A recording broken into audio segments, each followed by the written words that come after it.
Photo द्यायचा का? नाही ठीक आहे। दोस्तों नमस्ते, सुबह के 6 बज चुके हैं और हम लोग हैं वर्दड़ा गांव में, तहसील मेहकर, डिस्ट्रिक्ट बुलढाना में। यहाँ पर चिखली मेहकर रोड पर होटल आकाश है और इस होटल आकाश के प्रांगण में आप लोग देख सकते हैं जहाँ की आजू बाजू में खेती का वातावरण है और बहुत ही खूबसूरत सुंदर नाग देवता ने सवेरे सवेरे यहाँ पर दर्शन दिया है। आप लोग देख सकते हैं बहुत ही सुंदर एकदम तंदुरुस्त भारी जो कोबरा है वो हम लोग देख रहे हैं। कोबरा बहुत ही जबरदस्त एकदम जहरीला सांप है दोस्तों। सर्वमित्र वनिता की प्रथम महिला संरक्षक जो कि आमतौर पर लोगों को सेवा देती है। नितांत सुंदर एवं बहुत ही तंदुरुस्त और चंचल सांप को कुछ मिनटों में सर्वमित्र वनिता जी ने पकड़ लिया है। हमारे भाई है आदरणीय आसामी जी जिन्होंने फोन कॉल करके मैडम को बुलाया था। बहुत ही खूबसूरत और तंदुरुस्त कोबरा दोस्तों पकड़े गए सांप को वन विभाग के माध्यम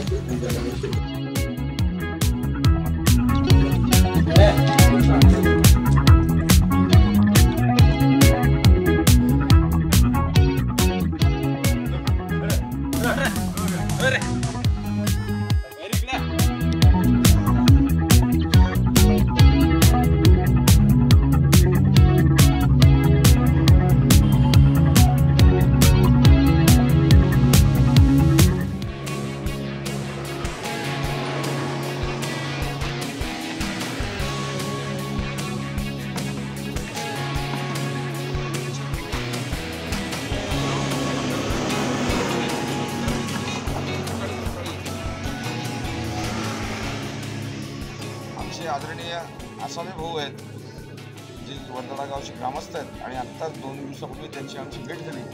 तिथे आम्ही त्यांच्या उपस्थितीमध्ये एक मोठा गोणस साप पकडला होता आणि आज त्यांच्या इथे हॉटेलवर पाहतोय आपण खूप मोठा नाग आहे जो की सकाळी सकाळी इथे आढळला। तंदुरुस्त आहे, सुंदर आहे, मजबूत आहे आणि त्याने उंदीर गिळलेला होता। तो उंदीर टाकतोय कारण सापाला जेव्हा पळायचं असतं तेव्हा तो आपलं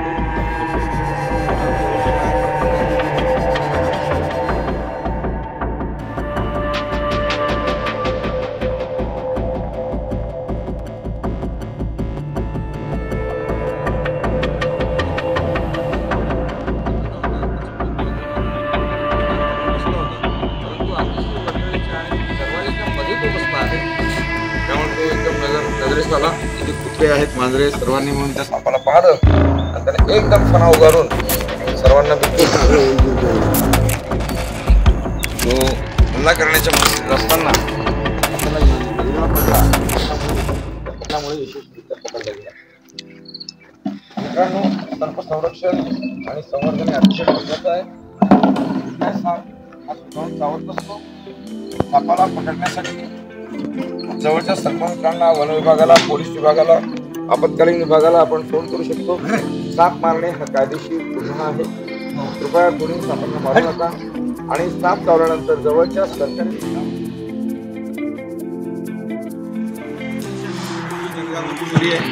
सर्वमित्र वनिता बोराडे जगातील पहिल्या महिला सर्पमित्र आहेत। त्यांनी लोकांना विश्वास दिला आहे की रात्र असो बेरात्र असो आपण केव्हाही फोन करा, एका फोन कॉलवर येऊन त्या साप पकडून देतात। त्यामुळे सापांचा आणि लोकांचा जीव असतो मित्रांनो। त्यामुळे कृपया साप वाचवा, पर्यावरण वाचवा। पर्यावरण हे प्राण संजीवन। चला करूया संरक्षण संवर्धन। विषारी सापांची नावे 4 पुरसे, नाग, मण्या। तर मित्रांनो या 4 मोठ्या विषारी सापांपैकी एक असणारा नितांत सुंदर असा हा नाग मॅडमने इथे पकडलेला आहे आणि अतिशय कौशल्याने त्याला आत ढकलताय। तो बाहेर येण्याच्या पूर्ण तयारीत आणि अशा पद्धतीने साप पकडणे हे खूप धोकादायक असतं। परंतु तात्पुरता उपाय म्हणून जेव्हा कुठलं साधन उपलब्ध नसतं त्यावेळेला अशा प्लास्टिक जारमध्ये हा साप पकडावा लागतो। आमचे व्हिडिओज पाहून कोणीही या व्हिडिओची कॉपी करू नका कारण साप पकडण्यासाठी रितसर शिक्षण आणि प्रशिक्षणाची नितांत आवश्यकता आहे। वनिता बोराडे ज्या पद्धतीने साप पकडतात त्या पद्धतीने तुम्ही पकडण्याचा प्रयत्न करू नका। साप पकडण्यासाठी रितसर प्रशिक्षण अनिवार्य आहे। धन्यवाद मित्रांनो। पकडलेला साप आपण वन विभागामार्फत जंगलात सोडून देणार आहोत। खूप खूप धन्यवाद।